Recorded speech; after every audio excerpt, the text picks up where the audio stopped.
ನಮಸ್ಕಾರ. 30 ಜಿಲ್ಲೆ 30 ಸುದ್ದಿಗೆ ಸ್ವಾಗತ. ನಾನು ರಾಮ್ ಪಡ್ಗೇರ್. ಈಗ ಒಂದೊಂದೇ ಜಿಲ್ಲೆಯ ಸುದ್ದಿಗಳನ್ನು ನೋಡ್ತಾ ಹೋಗೋಣ. ಬೀದರ್ ಜಿಲ್ಲೆಯ ಬಸವ ಕಲ್ಯಾಣದಲ್ಲಿ ಸುರಿದ ಧಾರಾಕಾರ ಮಳೆಯಿಂದ ಸಾಕಷ್ಟು ಅವಾಂತರ ಸೃಷ್ಟಿಯಾಗಿದೆ. ಗುಡುಗು ಸಹಿತ ಭಾರೀ ಮಳೆ ಸುರಿದಿದ್ದು ಅಂಗಡಿಗಳಿಗೆ ನೀರು ನುಗ್ಗಿ ಅಪಾರ ಪ್ರಮಾಣದ ಹಾನಿ ಉಂಟಾಗಿದೆ. ನಗರದ ವಾರ್ಡ್ ಸಂಖ್ಯೆ 10ರಲ್ಲಿ ಮನೆಗಳಿಗೆ ನೀರು ನುಗ್ಗಿದೆ. ಇತ್ತ ಸರಿಯಾದ ಚರಂಡಿ ವ್ಯವಸ್ಥೆ ಇಲ್ಲದೆ ರಸ್ತೆ ಮೇಲೆ ಕೆರೆಯಂತೆ ನೀರು ಹರಿತಾ ಇದೆ. ಇದರಿಂದಾಗಿ ವಾಹನ ಸವಾರರು ಪರದಾಡುವಂತಾಗಿದೆ.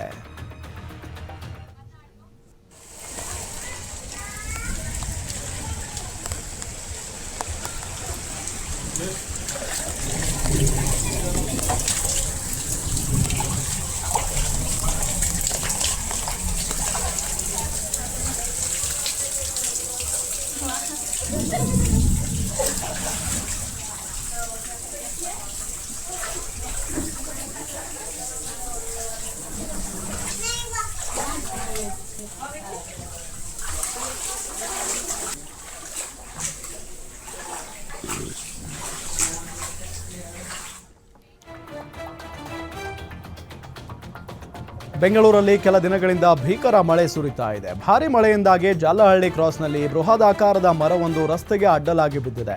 ಅದೃಷ್ಟವಶಾತ್ ಯಾವುದೇ ಪ್ರಾಣಹಾನಿ ಸಂಭವಿಸಿಲ್ಲ.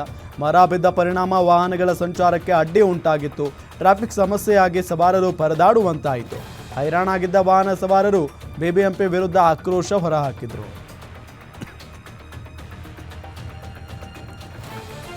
ತಾಳಿ ಕಟ್ಟಿದ ಮರುಕ್ಷಣವೇ ಯುವತಿ ಪರೀಕ್ಷೆಗೆ ಹಾಜರಾಗಿರುವ ಘಟನೆ ಚಾಮರಾಜನಗರ ಜಿಲ್ಲೆ ಕೊಳ್ಳೇಗಾಲದಲ್ಲಿ ನಡೆದಿದೆ.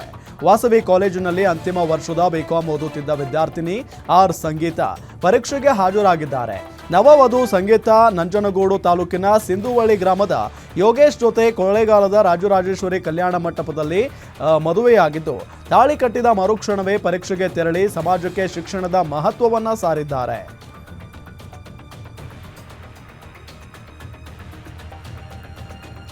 ಏರಿಯಾದಲ್ಲಿ ಹವಾ ಮೇಂಟೈನ್ ಮಾಡೋಕೆ ಅಂತ ಕ್ಷುಲ್ಲಕ ಕಾರಣಕ್ಕಾಗಿ ಯುವಕನ ಮೇಲೆ ಮಾರಣಾಂತಿಕ ಹಲ್ಲೆ ನಡೆಸಲಾಗಿದೆ. ಹುಬ್ಬಳ್ಳಿಯ ರಾಮನಗರದಲ್ಲಿ ಕಳೆದ ರಾತ್ರಿ 5-6 ಯುವಕರು ಓರ್ವನ ಮೇಲೆ ಮಾರಣಾಂತಿಕ ಹಲ್ಲೆ ನಡೆಸಿದ್ದಾರೆ. ಕೃಷ್ಣ ಎನ್ನುವ ಯುವಕನ ಮೇಲೆ ಮನಸೋ ಇಚ್ಛೆ ಹಲ್ಲೆ ನಡೆಸಿ ಪರಾರಿಯಾಗಿದ್ದಾರೆ. ಸದ್ಯ ಹುಬ್ಬಳ್ಳಿಯ ಕಿಮ್ಸ್ ಆಸ್ಪತ್ರೆಯಲ್ಲಿ ಗಾಯಾಳು ಯುವಕನಿಗೆ ಚಿಕಿತ್ಸೆ ಕೊಡಿಸಲಾಗ್ತಾ ಇದೆ. ಆರ್ಯನ್, ಸುಪ್ರೀತ್, ಅಲ್ವೇನ್, ವಿಘ್ನೇಶ್ ಎನ್ನುವ ದುಷ್ಕರ್ಮಿಗಳು ಹಲ್ಲೆ ನಡೆಸಿದ್ದಾರೆ. ಕೇಶವಾಪುರ ಪೊಲೀಸ್ ಠಾಣೆಯಲ್ಲಿ ಈ ಸಂಬಂಧ ಪ್ರಕರಣ ದಾಖಲಾಗಿದೆ. ಸುಳ್ಳ ತಲೆ ಹೊಡೆದೆ ಹಿಂಗೆ ನೀ ತಪ್ಪು ಕೊಡ ಅಂತಾರ ಸರ್. ನೀ ಕಂಪ್ಲೇಂಟ್ ಕೊಟ್ಟಿ ಅಂದ್ರೆ ನಿಂಗೆ ಬೇರೆನ ಮಾಡ್ತೀರಿ ಅಂತೇಳಿ, ಹಿಂಗೆ ಕಂಪ್ಲೇಂಟ್ ಕೊಟ್ಟಿ ಅಂದ್ರೆ ನಿಂಗೆ ಬೇರೆ ಮಾಡ್ತೀರಿ ಅಂತೇಳಿ ಹೇಳಂತಾರ ಸರ್ ಅಂತ ಹೇಳಿದಾರೆ ಸರ್. ನಂಗೆ ತಲೆ ಹೊಡೆದಾರ ಸರ್.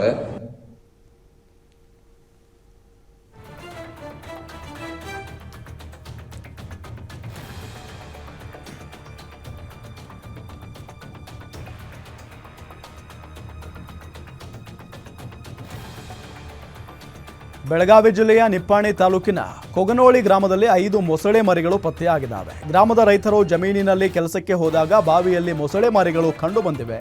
ಮೊಸಳೆ ಮರಿಗಳನ್ನು ಕಂಡು ರೈತರು ಗಾಬರಿಯಾಗಿದ್ದು, ರೈತರು ಹಾಗೂ ಸ್ಥಳೀಯರು ಮೊಬೈಲ್ನಲ್ಲಿ ಮೊಸಳೆ ಮರಿಗಳ ದೃಶ್ಯ ಸೆರೆ ಹಿಡಿದಿದ್ದಾರೆ.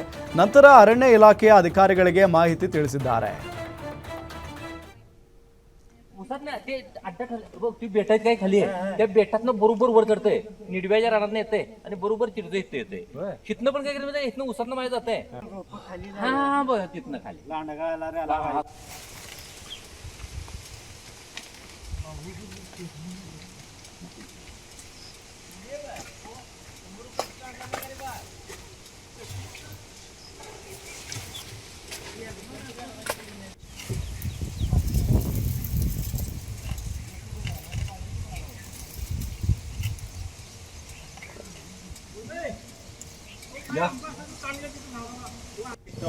हाय की पेपरला तुमचा व्हिडिओ पहिला इथे काय आहे ते रोज इथे आणि सकाळी ऐक की आणि ती माहिती कर काय तर झाले म्हणजे जरा सांगून चोरून ते तेवढं धरून जाऊ दे तिकडे असते जायला. उसात नाही ते अड्डा खाली बघ ती बेटायच काय खाली आहे त्या बेटातनं बरोबर वर चढतंय, निडव्याच्या रानातनं येते. ಚಿಕ್ಕಬಳ್ಳಾಪುರದಲ್ಲಿ ಹೈಕೋರ್ಟ್ ಆದೇಶದಂತೆ ಅಂಬೇಡ್ಕರ್ ಪ್ರತಿಮೆ ತೆರವುಗೊಳಿಸಲಾಗಿದೆ. ಈ ಹಿನ್ನೆಲೆ ದಲಿತ ಸಂಘಟನೆಗಳು ಚಿಂತಾಮಣಿ ನಗರ ಬಂದ್ಗೆ ಕರೆ ನೀಡಿವೆ. ದಲಿತ ಸಂಘಟನೆಗಳಿಗೆ ಮಾಜಿ ಶಾಸಕ ಜೆ.ಕೆ. ಕೃಷ್ಣಾರೆಡ್ಡಿ ಬೆಂಬಲ ಸೂಚಿಸಿದ್ದಾರೆ. ನಗರದ ಸರ್ಕಾರಿ ಶಾಲೆಯಲ್ಲಿ ಸ್ಥಾಪಿಸಿದ್ದ ಅಂಬೇಡ್ಕರ್ ಪ್ರತಿಮೆ ತೆರವುಗೊಳಿಸಲಾಗಿದೆ. ಈ ಹಿನ್ನೆಲೆ ದಲಿತ ಸಂಘಟನೆಗಳು ಬಂದ್ಗೆ ಸಿದ್ಧತೆ ಮಾಡಿಕೊಳ್ಳುತ್ತಿದ್ದಾರೆ. ಇನ್ನು ಬಂದ್ಗೆ ಪೊಲೀಸರು ಅವಕಾಶ ನೀಡಿಲ್ಲ. ನಗರದಲ್ಲಿ ಬಿಗಿ ಪೊಲೀಸ್ ಬಂದೋಬಸ್ತ್ ಏರ್ಪಡಿಸಲಾಗಿದೆ.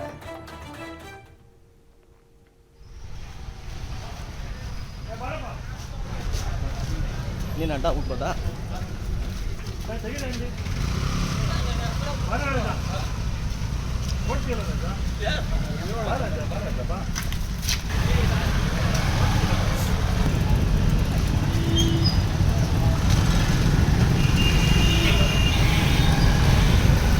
ಅಟ್ಟ ಪಿಚ್ಚಾದಿಯಾ?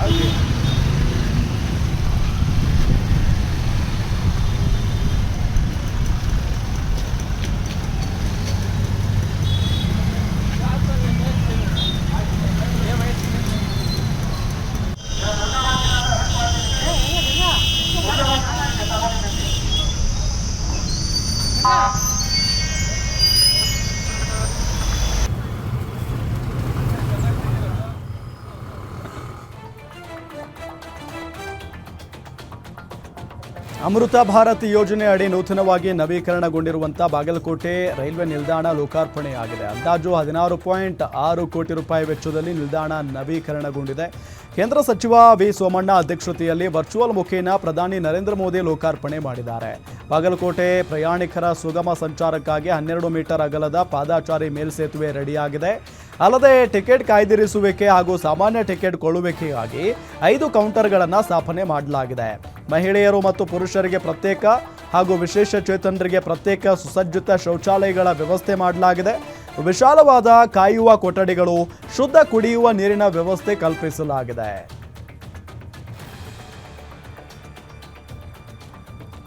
ರಾಯಚೂರಿನಲ್ಲಿ ಕೃಷಿ ಸಹಕಾರಿ ಸಂಘದಲ್ಲಿ ರೈತರ ಹೆಸರಿನಲ್ಲಿ ಕೋಟಿ ಅವ್ಯವಹಾರ ನಡೀತಾ ಇದೆ. ರಾಯಚೂರು ಜಿಲ್ಲೆ ಸಿಂಧನೂರು ತಾಲೂಕಿನ RH ಕ್ಯಾಂಪ್ 2 ನಲ್ಲಿರೋ ಕೃಷಿ ಸಹಕಾರಿ ಸಂಘದಲ್ಲಿ ಅವ್ಯವಹಾರ ಕಂಡು ಬರ್ತಾ ಇದೆ. ಭತ್ತ ಅಡಮಾನದ ಸಾಲದ ಹೆಸರಿನಲ್ಲಿ ಸುಮಾರು 1000ಕ್ಕೂ ಹೆಚ್ಚು ರೈತರನ್ನ ಸದಸ್ಯರನ್ನಾಗಿ ಹೊಂದಿರುವ ಸಹಕಾರಿ ಸಂಘ ಇದಾಗಿದೆ.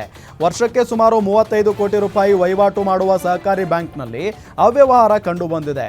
2021ರಲ್ಲಿ 1500 ಭತ್ತದ ಚೀಲ ಅಡಮಾನ ಇಟ್ಟು 16 ಲಕ್ಷ ಸಾಲ ಪಡೆದಿದ್ದ ರೈತ ಆನಂದ್ ಇತ್ತೀಚೆಗೆ ಹಣ ವಾಪಸ್ ನೀಡಿ ಭತ್ತದ ಚೀಲ ಪಡೆಯಲು ಹೋದಾಗ ಭತ್ತವನ್ನ ಕದಿಯಲಾಗಿದೆ ಅಂತ ಆರೋಪ ಮಾಡಿದ್ದಾರೆ.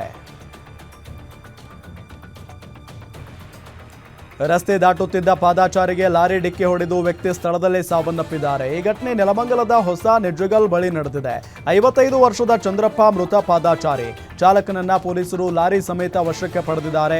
ಈ ಸಂಬಂಧ ನೆಲಮಂಗಲ ಸಂಚಾರಿ ಪೊಲೀಸ್ ಠಾಣೆಯಲ್ಲಿ ಪ್ರಕರಣ ದಾಖಲಾಗಿದೆ. ಮೈಸೂರಿನಲ್ಲಿ ರಸ್ತೆಗೆ ಜಾಗ ಬಿಡಿಸುವ ನೆಪದಲ್ಲಿ ಕಂದಾಯ ಅಧಿಕಾರಿಗಳು ಬೆಳೆ ನಾಶ ಮಾಡಿರುವ ಘಟನೆ ನಡೆದಿದೆ. ಪಿರಿಯಾಪಟ್ಟಣ ತಾಲೂಕಿನ ಹಾರನಹಳ್ಳಿ ಗ್ರಾಮದಲ್ಲಿ ಶುಂಠಿ, ಜೋಳ, ತೆಂಗು ಸೇರಿ ಬೆಳೆ ಹಾನಿ ಮಾಡಲಾಗಿದೆ. ಜಮೀನಿನ ಮಾಲೀಕರಿಗೆ ಯಾವುದೇ ಮಾಹಿತಿ ನೀಡದೆ ಏಕಾಏಕಿ ಅಧಿಕಾರಿಗಳು ಬೆಳೆ ನಾಶ ಮಾಡಿದ್ದಾರೆ ಅಂತ ರೈತರು ಆರೋಪಿಸಿದ್ದಾರೆ.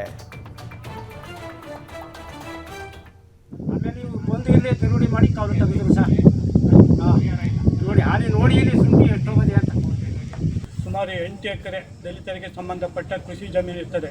ಈ ಜಮೀನಲ್ಲಿ ಕೃಷಿಕರು ತೆಂಗು, ಗೆಣಸು, ಶುಂಠಿ, ಟೊಬಾಕೊ ಮತ್ತು ಜೋಳ ಬೆಳೆದಿರ್ತಾರೆ.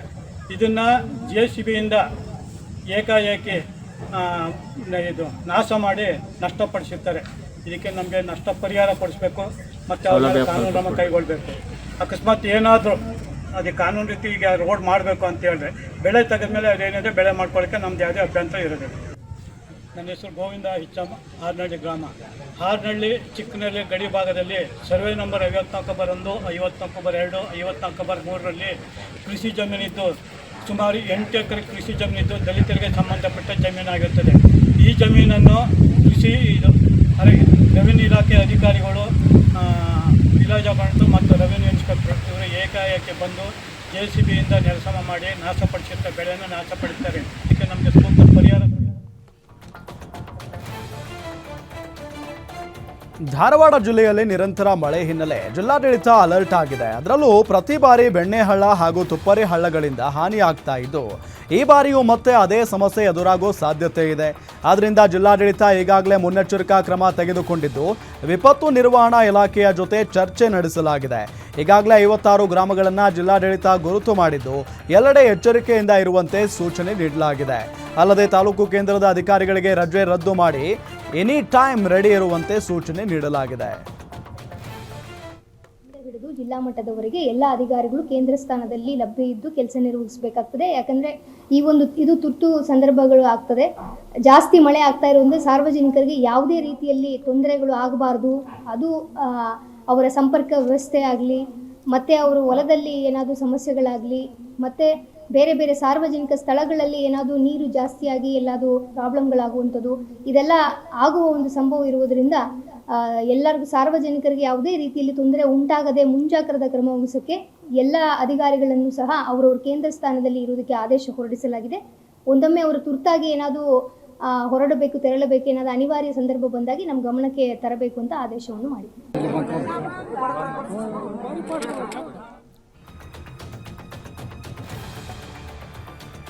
ನೆಲಮಂಗಲದಲ್ಲಿ ಪ್ರತ್ಯೇಕ 2 ಕಡೆ ಒಂಟಿ ಮಹಿಳೆಯರ ಚಿನ್ನಾಭರಣ ದೋಚಿರುವ ಘಟನೆಗಳು ಬೆಳಕಿಗೆ ಬಂದಿದೆ. ಅನ್ನಪೂರ್ಣೇಶ್ವರಿ ಲೇಔಟ್ನಲ್ಲಿ ಲಕ್ಷ್ಮಿ ಎಂಬುವರಿಗೆ ಪೆಪ್ಪರ್ ಸ್ಪ್ರೇ ಮಾಡಿ 2 ಲಕ್ಷ ಮೌಲ್ಯದ 15 ಗ್ರಾಂ ತೂಕದ ಮಾಂಗಲ್ಯ ಸರ, ಕಿವಿಯೋಲೆಯನ್ನ ಕಿತ್ತುಕೊಂಡು ಪರಾರಿಯಾಗಿದ್ದಾರೆ. ಮತ್ತೊಂದು ಕಡೆ ಬೆಲ್ಲಿನ ಕೋಟೆ ಬಳಿ ಅಡ್ರೆಸ್ ಕೇಳುವ ನೆಪದಲ್ಲಿ ಚಾಕು ತೋರಿಸಿ 60 ವರ್ಷದ ವೃದ್ಧೆಯನ್ನ ರಾಬರಿ ಮಾಡಿದ್ದಾರೆ. 40 ಗ್ರಾಂ ತೂಕದ 2 ಲಕ್ಷ ಬೆಲೆ ಬಾಳುವ ಗುಂಡಿನ ಮಾಂಗಲ್ಯ ಸರ ಕಿತ್ತು ಪರಾರಿಯಾಗಿದ್ದಾರೆ. ಬ್ಲ್ಯಾಕ್ ಪಲ್ಸರ್ನಲ್ಲಿ ಬಂದಿದ್ದ ಇಬ್ಬರು ದುಷ್ಕರ್ಮಿಗಳು ಈ ಕೃತ್ಯವನ್ನು ಎಸಗಿದ್ದಾರೆ. ದರೋಡೆಕೋರರ ಪತ್ತೆಗೆ ಪೊಲೀಸರು ಬಲೆ ಬೀಸಿದ್ದಾರೆ. ಮಾದನಾಯಕನಹಳ್ಳಿ ಹಾಗೂ ದಾಬಸ್ಪೇಟೆ ಪೊಲೀಸ್ ಠಾಣೆಯಲ್ಲಿ ಪ್ರತ್ಯೇಕ ಪ್ರಕರಣಗಳು ದಾಖಲಾಗಿವೆ. ಟೋಲ್ಗೇಟ್ನಲ್ಲಿ ಲಾರಿ ಪಾಸ್ ಆಗ್ತಿದ್ದ ವೇಳೆ ಅಗ್ನಿ ಅವಘಡ ಸಂಭವಿಸಿದೆ. ಬೆಳಗಾವಿ ಜಿಲ್ಲೆಯ ನಿಪ್ಪಾಣಿ ತಾಲೂಕಿನಲ್ಲಿರೋ ಕೊಗಹಳ್ಳಿ ಟೋಲ್ನಲ್ಲಿ ಲಾರಿಯೊಂದು ಪಾಸ್ ಆಗ್ತಾ ಇತ್ತು. ಈ ವೇಳೆ ಡೀಸೆಲ್ ಟ್ಯಾಂಕ್ ಬರ್ಸ್ಟ್ ಆಗಿ ಬೆಂಕಿ ಹೊತ್ತಿಕೊಂಡು ಹಣ ಸಂಗ್ರಹ ಮಾಡುವ 2 ಕ್ಯಾಬಿನ್ಗೆ ಆವರಿಸಿಕೊಂಡ್ಬಿಟ್ಟಿದೆ. ಬೆಂಕಿ ಆವರಿಸ್ತಾ ಇದ್ದಂತೆ ಟೋಲ್ ಸಿಬ್ಬಂದಿ ಸ್ಥಳದಿಂದ ಓಡಿ ಬಂದಿದ್ದು ಕೂಡಲೇ ಅಗ್ನಿಶಾಮಕ ದಳ ಸಿಬ್ಬಂದಿ ಆಗಮಿಸಿ ಬೆಂಕಿ ನಂದಿಸಿದ್ದಾರೆ. ಅದೃಷ್ಟವಶಾತ್ ಅವಘಡದಲ್ಲಿ ಯಾವುದೇ ಪ್ರಾಣಹಾನಿ ಸಂಭವಿಸಿಲ್ಲ. ಕೋಟಿ ಆಸ್ತಿ ಬಿಟ್ಟು ವ್ಯಕ್ತಿಯೊಬ್ಬರು ಸನ್ಯಾಸತ್ವ ಸ್ವೀಕರಿಸಿದ್ದಾರೆ. ಯಾದಗಿರಿ ತಾಲೂಕಿನ ಸೈದಾಪುರ ಪಟ್ಟಣದ ನಿವಾಸಿ ದಿಲೀಪ್ ಕುಮಾರ್ ಧೋಕಾ ಜೈನ್ ದೀಕ್ಷೆ ಪಡೆದಿದ್ದಾರೆ. ಪತ್ನಿ ಮಕ್ಕಳು ಐಷಾರಾಮಿ ಜೀವನದಿಂದ ದೂರವಾಗಲು ನಿರ್ಧರಿಸಿದ್ದಾರೆ. ದಿಲೀಪ್ ಕಳೆದ 12 ವರ್ಷಗಳಿಂದ ಅಮೆರಿಕಾದಲ್ಲಿ ಮೆಡಿಸಿನ್ ಉತ್ಪಾದನಾ ವ್ಯವಹಾರ ಮಾಡುತ್ತಿದ್ದರು. ಕೋಟಿ ಆಸ್ತಿಗೆ ಮಾಲೀಕರು. ಬೆಂಗಳೂರಿನಲ್ಲಿ ಆಸ್ತಿ ಹೊಂದಿದ್ದಾರೆ. 58 ವರ್ಷದ ದಿಲೀಪ್ ತಾವು 14 ವರ್ಷ ಇದ್ದಾಗಲೇ ಜೈನ್ ದೀಕ್ಷೆ ಪಡೆಯಲು ಹೋಗಿದ್ರು. ಆದರೆ ಪೋಷಕರು ಒಪ್ಪದ್ದಕ್ಕೆ ವಾಪಸ್ ಬಂದಿದ್ರು. ಆದರೆ ಈಗ ಬರೋಬ್ಬರಿ 44 ವರ್ಷದ ಬಳಿಕ ಜೈನ ಸನ್ಯಾಸತ್ವ ಸ್ವೀಕರಿಸಿದ್ದಾರೆ. ಇವರಿಗೆ 3 ಹೆಣ್ಣು ಮಕ್ಕಳಿದ್ದಾರೆ. ಸೈದಾಪುರ ಪಟ್ಟಣದ ಪ್ರಮುಖ ಬೀದಿಗಳಲ್ಲಿ ಅದ್ದೂರಿಯಾಗಿ ಮೆರವಣಿಗೆ ಮುಖೇನ ಕುಟುಂಬಸ್ಥರು ಹಾಗೂ ಸಂಬಂಧಿಕ ದಿಲೀಪ್ರನ್ನ ಬೀಳ್ಕೊಟ್ರು. ಮಗುವೊಂದು ತನ್ನ ಖಾಸಗಿ ಅಂಗದಲ್ಲಿ ನೋವು ಕಾಣಿಸಿಕೊಂಡ ಪರಿಣಾಮ ತಾನಾಗೆ ಪಶು ಆಸ್ಪತ್ರೆಗೆ ಹೋಗಿ ಅಚ್ಚರಿ ಮೂಡಿಸಿದೆ. ಅಲ್ಲದೆ ವೈದ್ಯರಿಗೆ ಗುದದ್ವಾರದ ಕಡೆ ಕೈ ಮಾಡಿ ತೋರಿಸಿ ತನ್ನ ಸಮಸ್ಯೆ ಹೇಳಿಕೊಂಡಿದೆ. ಬಾಗಲಕೋಟೆಯ ಗೂಡೂರು SC ಪಶು ಆಸ್ಪತ್ರೆಯಲ್ಲಿ ಈ ಅಚ್ಚರಿಯ ಪ್ರಸಂಗ ನಡೆದಿದೆ. ಮಂಗನಿಗೆ ಪಶುವೈದ್ಯಕೀಯ ಪರಿವೀಕ್ಷಕ JG ಬಿಲ್ಲೋರ್ ಅವರು ಚಿಕಿತ್ಸೆ ನೀಡಿದ್ದಾರೆ. ಇದಾದ ನಂತರ ಅಲ್ಲಿಂದ ಕೋತಿಯು ಹೊರಟು ಹೋಗಿದೆ. ವಾರದಿಂದ ಸುರಿತಾ ಇರುವ ಗಾಳಿ ಸಹಿತ ಮಳೆ ಹಿನ್ನೆಲೆ ಸಾಕಷ್ಟು ಅವಾಂತರ ಸೃಷ್ಟಿಯಾಗಿದೆ. ಇತ್ತ ನೆಲಮಂಗಲದ ಕನುವನಹಳ್ಳಿಯಲ್ಲಿ ಟ್ರಾನ್ಸ್ಫಾರ್ಮರ್ ಕಂಬಗಳು ಮುರಿದು ಧರೆಗೆ ಉರುಳಿದೆ. ಆದರೆ ಘಟನೆ ನಡೆದು ಬಹಳ ಹೊತ್ತಾದರೂ ಬೆಸ್ಕಾಂ ಸಿಬ್ಬಂದಿ ಸ್ಥಳಕ್ಕೆ ಬಾರದಕ್ಕೆ ಗ್ರಾಮಸ್ಥರು ಆಕ್ರೋಶ ಹೊರಹಾಕಿದ್ರು. ಕೆಳಗೆ ಮುರಿದು ಬಿದ್ದಿರುವ ಕಂಬಗಳಲ್ಲಿ ವಿದ್ಯುತ್ ಪಸರಣವಿದ್ದು ಜಾನುವಾರುಗಳಿಗೆ ಮಕ್ಕಳಿಗೆ ಅಪಾಯ ಸಂಭವಿಸಿದ್ರೆ ಹೊಣೆ ಯಾರು ಅಂತ ಕೆಂಡ ಕಾರಿದ್ದಾರೆ. ಕಲಬುರಗಿಯಲ್ಲಿ ಕಾನೂನು ಮಾಪನ ಶಾಸ್ತ್ರ ಉಪನಿಯಂತ್ರಕರ ಮತ್ತು ಸಹಾಯಕ ನಿಯಂತ್ರಕರ ಕಚೇರಿಯಲ್ಲಿ ಅವ್ಯವಸ್ಥೆ ತಾಂಡವಾಡ್ತಿದೆ. 9 ಗಂಟೆಯಾಗಿದ್ರೂ ಕಚೇರಿಗೆ ಯಾವೊಬ್ಬ ಸಿಬ್ಬಂದಿಯೂ ಬಂದಿರಲಿಲ್ಲ. ಲೋಕಾಯುಕ್ತ ಅಧಿಕಾರಿಗಳು ಏಕಾಏಕಿ ಕಚೇರಿಗೆ ಭೇಟಿ ನೀಡಿದಾಗ ಇಲ್ಲಿನ ಅಸಲಿ ಬಂಡವಾಳ ಬಯಲಾಗಿದೆ. ಬೆಳಗ್ಗೆ 8ರಿಂದ 1 ಗಂಟೆಯವರೆಗೂ ಕಚೇರಿಗಳ ಸಮಯವನ್ನು ಸರ್ಕಾರ ನಿಗದಿ ಮಾಡಿದೆ. ಆದರೆ ಪ್ರತಿನಿತ್ಯ ಸಮಯಕ್ಕೆ ಸರಿಯಾಗಿ ಕಚೇರಿಗೆ ಸಿಬ್ಬಂದಿ ಬರ್ತಾ ಇಲ್ಲ ಅಂತ ಲೋಕಾಯುಕ್ತ ಅಧಿಕಾರಿಗಳಿಗೆ ದೂರು ಬಂದಿತ್ತು. ಈ ಹಿನ್ನೆಲೆ ಕಚೇರಿಗೆ 9 ಗಂಟೆಗೆ ಬಂದ ಅಧಿಕಾರಿಗಳಿಗೆ ಕಂಡಿರುವುದು ಖಾಲಿ ಹೊಡಿತಾ ಇದ್ದಂಥ ಕುರ್ಚಿಗಳು.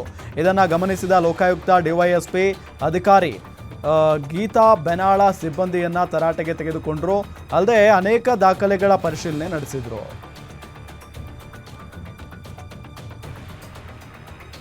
ಮಳೆಯ ಆರ್ಭಟಕ್ಕೆ ಡಾಂಬರ್ ರಸ್ತೆ ಕೊಚ್ಚಿ ಹೋಗಿದೆ. ಬೀದರ್ನ ಬಸವಕಲ್ಯಾಣ ತಾಲೂಕಿನ ಗೌರ ಗ್ರಾಮದ ಬಳಿ ಘಟನೆ ನಡೆದಿದೆ. ಮಳೆ ನೀರಿನ ರಭಸಕ್ಕೆ ರಸ್ತೆ ಮಧ್ಯೆ ಬೃಹತ್ ಗಾತ್ರದ ಬಿರುಕು, ವಾಹನ ಸವಾರರ ಪರದಾಟ ಪರಿಸ್ಥಿತಿ ಎದುರಾಗಿದೆ. ಸ್ಥಳಕ್ಕೆ ಬಸವಕಲ್ಯಾಣ ಶಾಸಕ ಶರಣು ಸಲಗಾರ್ ಭೇಟಿ ನೀಡಿ ಪರಿಶೀಲನೆ ನಡೆಸಿದ್ದಾರೆ.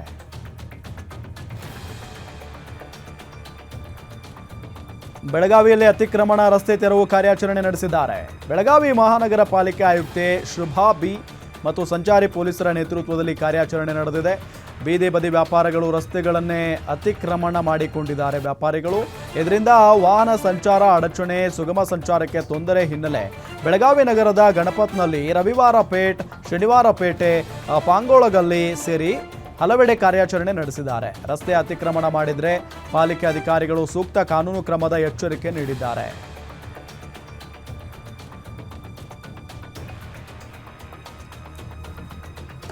ಯಾರೂ ಇಲ್ಲದ ಮನೆಗಳ ಬೇಗ ಮುರಿದು ಕಳ್ಳತನ ಮಾಡುತ್ತಿದ್ದ 3 ಆರೋಪಿಗಳನ್ನು ದಾವಣಗೆರೆ ಪೊಲೀಸರು ಬಂಧಿಸಿದ್ದಾರೆ. ವಿದ್ಯಾನಗರ ಪೊಲೀಸರು ಆರೋಪಿಗಳನ್ನು ಬಂಧಿಸಿ 7.5 ಲಕ್ಷ ಅಂದರೆ 7.30 ಲಕ್ಷ ಮೌಲ್ಯದ ಚಿನ್ನ ಹಾಗೂ ಬೆಳ್ಳಿ ಆಭರಣಗಳನ್ನು ವಶಪಡಿಸಿಕೊಂಡಿದ್ದಾರೆ. ಶಾಂತಿನಗರ ನಿವಾಸಿ ಪ್ರದೀಪ್, ನಿಜಲಿಂಗಪ್ಪ ಬಡಾವಣೆಯ ಮಣಿಕಂಠ, ಯಲ್ಲಮ್ಮ ನಗರ ನಿವಾಸಿ ಎನ್ ಸಂಜಯ್ ಬಂಧಿತ ಆರೋಪಿಗಳು. ಈ 3 ಮೇಲೆ ವಿದ್ಯಾನಗರ ಠಾಣೆ, ಕೆಟಿಜೆ ನಗರ ಠಾಣೆಯಲ್ಲಿ ಕಳ್ಳತನ ಪ್ರಕರಣ ದಾಖಲಾಗಿದೆ. ತಲೆಮರೆಸಿಕೊಂಡ ಮತ್ತಿಬ್ಬರು ಆರೋಪಿಗಳಿಗಾಗಿ ಪೊಲೀಸರು ಹುಡುಕಾಟವನ್ನು ಮುಂದುವರಿಸಿದ್ದಾರೆ. ಮೈಸೂರಿನ ಕರಳಪುರ ಗ್ರಾಮದಲ್ಲಿ ನೇಣು ಬಿಗಿದ ಸ್ಥಿತಿಯಲ್ಲಿ ಮಹಿಳೆಯ ಶವ ಪತ್ತೆಯಾಗಿದೆ. ಮೇಲ್ನೋಟಕ್ಕೆ ಇದು ಆತ್ಮಹತ್ಯೆ ಪ್ರಕರಣ ಎನಿಸಿದ್ರು ಇದು ಕೊಲೆ ಅಂತ ಸಂಬಂಧಿಕರು ಆರೋಪ ಮಾಡುತ್ತಿದ್ದಾರೆ. 25 ವರ್ಷದ ಮಹದೇವಿ ಶವ ಪತ್ತೆಯಾಗಿದ್ದು ಪತಿಯೇ ಆಕೆಯನ್ನ ಕೊಂದಿರುವ ಆರೋಪ ಕೇಳಿಬಂದಿದೆ. 3 ವರ್ಷದ ಹಿಂದೆ ಕಾಂತ ಎಂಬಾತನ ಜೊತೆ ಮಹಾದೇವಿ ಪ್ರೀತಿಸಿ ಮದುವೆಯಾಗಿದ್ರು. ಸ್ಥಳಕ್ಕೆ ಎಸ್ಐ ಸುನೀಲ್, ಎಎಸ್ಐ ನಾಗರಾಜು ಭೇಟಿ ನೀಡಿ ಪರಿಶೀಲನೆ ನಡೆಸಿದ್ದಾರೆ. ನಂಜನಗೂಡು ಗ್ರಾಮಾಂತರ ಪೊಲೀಸ್ ಠಾಣೆಯಲ್ಲಿ ಪ್ರಕರಣ ದಾಖಲಿಸಿಕೊಂಡು ತನಿಖೆ ಆರಂಭಿಸಿದ್ದಾರೆ. ಒಂದೇ ಮಾವಿನ ಮರದಲ್ಲಿ 8 ತಳಿಯ ಮಾವಿನ ಫಸಲು ಕಂಡು ಸ್ಥಳೀಯರು ಅಚ್ಚರಿಗೊಂಡಿದ್ದಾರೆ. ಚಿತ್ರದುರ್ಗದ ಚಳ್ಳಕೆರೆ ತಾಲೂಕಿನ ಹಾಲಿಗೊಂಡನಹಳ್ಳಿ ರೈತ ರುದ್ರಮುನಿಯಪ್ಪ ವಿಭಿನ್ನವಾಗಿ ಬೆಳೆ ತೆಗೆದು ಸಕ್ಸಸ್ ಆಗಿದ್ದಾರೆ. ಒಂದೇ ಮರದಲ್ಲಿ 8 ವಿವಿಧ ಬಗೆಯ ತಳಿಯ ಮಾವಿನ ಹಣ್ಣು ಬೆಳೆದಿದ್ದಾರೆ. ಬೇನಿಶಾ ಮಾವಿನ ತಳಿಗೆ ರೇಸರ್, ಅಲ್ಫಾನ್ಸೋ, ತೋತಾಪುರಿ ಸೇರಿ ದೇಸಿ ಮಾವಿನ ಕಸಿ ಮಾಡಲಾಗಿದೆ. ಹಾಲಿಗೊಂಡನಹಳ್ಳಿಯಲ್ಲಿ 4 ಎಕರೆ ಜಮೀನಿನಲ್ಲಿ ಕೆವಿ ರುದ್ರಸ್ವಾಮಿ, ಕೆವಿ ವಿರೂಪಾಕ್ಷಪ್ಪ ಸಹೋದರರು 100 ಮಾವಿನ ಮರ ಹಾಕಿ 6 ವರ್ಷಗಳಿಂದ ಪೋಷಣೆ ಮಾಡಿದ್ದಾರೆ. 8 ತಳಿಯ ಮಾವು ಫಲ ಒಂದೇ ಮರದಲ್ಲಿ ಬೆಳೆದು ಮಾದರಿಯಾಗಿದ್ದಾರೆ. ಅಮೃತ್ ಭಾರತ್ ಯೋಜನೆ ಅಡಿ ಧಾರವಾಡ ರೈಲು ನಿಲ್ದಾಣ ನವೀಕರಣ ಕಾರ್ಯಕ್ರಮಕ್ಕೆ ರಾಜ್ಯಪಾಲ ಥಾವರ್ ಚಂದ್ ಗೆಹ್ಲೋಟ್ ಸೇರಿ ಗಣ್ಯರು ಆಗಮಿಸಿದ್ರು. ವಿಧಾನ ಪರಿಷತ್ ಸಭಾಪತಿ ಬಸವರಾಜ ಹೊರಟ್ಟಿ ಹಾಗೂ ಮಾಜಿ ಶಾಸಕ ಅಮೃತ್ ದೇಸಾಯಿ ಸೇರಿ ಪಾಲಿಕೆ ಮಹಾಪೌರ ಭಾಗಿಯಾಗಿದ್ರು. ಒಟ್ಟು 92 ಕೋಟಿ ವೆಚ್ಚದಲ್ಲಿ ನಿಲ್ದಾಣ ನವೀಕರಣವಾಗಿದೆ. 2ನೇ ಪ್ರವೇಶ ದ್ವಾರ ಸೇರಿ ಸುಲಭ ಪ್ರವೇಶಕ್ಕಾಗಿ 3 ಲಿಫ್ಟ್ ಅಳವಡಿಕೆ ಮಾಡಲಾಗಿದೆ.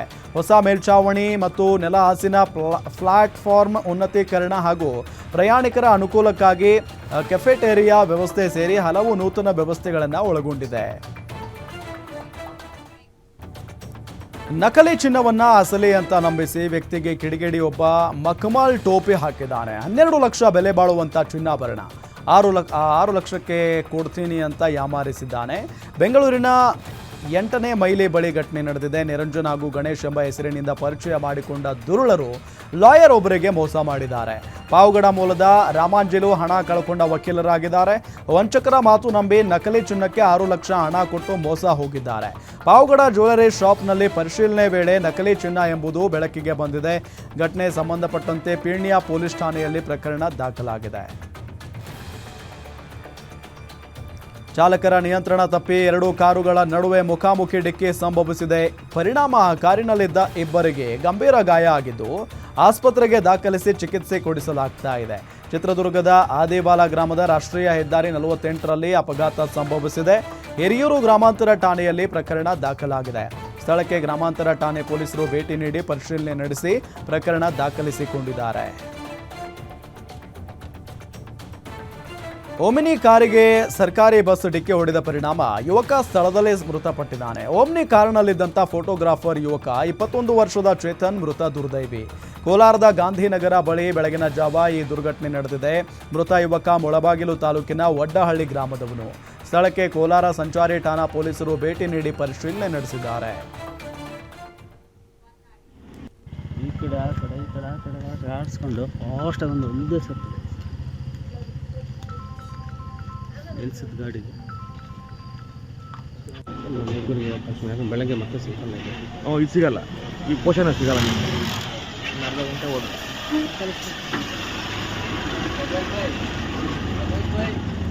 ನಬ್ರಾಜ್ ಭಾಯ್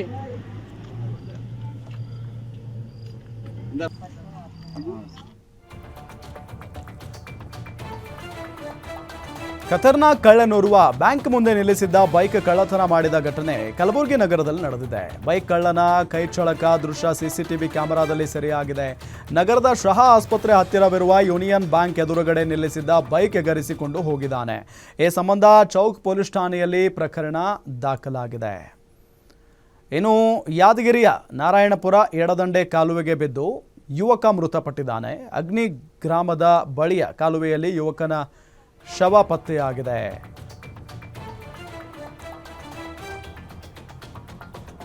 ಯುವಕನ ಶವ ಪತ್ತೆಯಾಗಿದೆ. ಹುಣಸಗಿ ತಾಲೂಕಿನ ಅಗತೀರ್ಥ ಗ್ರಾಮದ ಯುವಕ 20 ವರ್ಷದ ವೀರೇಶ್ ಹಿರೇಮಠ ಮೃತ ದುರ್ದೈವಿ. ಇದು ಆತ್ಮಹತ್ಯೆಯೋ ಆಕಸ್ಮಿಕವೋ ಇನ್ನೂ ನಿಖರವಾಗಿ ತಿಳಿದು ಬಂದಿಲ್ಲ. ಹುಣಸಗಿ ಪೊಲೀಸರು ಸ್ಥಳಕ್ಕೆ ಬಂದು ಪರಿಶೀಲನೆ ನಡೆಸಿದ್ದಾರೆ.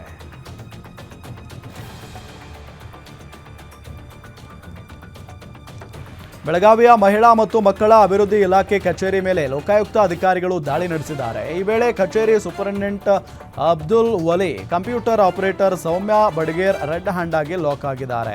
ವರ್ಗಾವಣೆಗೆ ಅಂಗನವಾಡಿ ಸಹಾಯಕಿಯಿಂದ 30,000 ಹಣದ ಡಿಮ್ಯಾಂಡ್ ಮಾಡಿದ್ರು ಎನ್ನಲಾಗಿದೆ. ಈ ಹಿನ್ನೆಲೆ ಅಂಗನವಾಡಿ ಸಹಾಯಕಿ ಶಕುಂತಲಾ ಕಾಂಬಳೆ ಲೋಕಾಯುಕ್ತ ಪೊಲೀಸರಿಗೆ ದೂರು ನೀಡಿದರು. ಲೋಕಾಯುಕ್ತ ಇನ್ಸ್ಪೆಕ್ಟರ್ ಧರ್ಮಟ್ಟಿ ನೇತೃತ್ವದಲ್ಲಿ ದಾಳಿ ನಡೆದಿದೆ. ಇನ್ನು 15,000 ಲಂಚದ ಹಣ ಸ್ವೀಕರಿಸುವಾಗ ರೆಡ್ ಹ್ಯಾಂಡ್ ಆಗಿ ತಗಲಾಕೊಂಡಿದ್ದಾರೆ. ಈ ವೇಳೆ ಕಂಪ್ಯೂಟರ್ ಆಪರೇಟರ್ ಸೌಮ್ಯಗೆ ಆರೋಗ್ಯದಲ್ಲಿ ಏರುಪೇರುಂಟಾಗಿತ್ತು. ಹೀಗಾಗಿ ಅಧಿಕಾರಿಗಳು ತಕ್ಷಣವೇ ಕಚೇರಿಗೆ ವೈದ್ಯರನ್ನ ಕರೆಸಿ ಆಕೆಗೆ ಚಿಕಿತ್ಸೆಯನ್ನ ಕೊಡಿಸಿದ್ದಾರೆ. ಇದೀಗ ಲೋಕಾಯುಕ್ತ ಪೊಲೀಸರು ವಿಚಾರಣೆ ಮುಂದುವರೆಸಿದ್ದಾರೆ.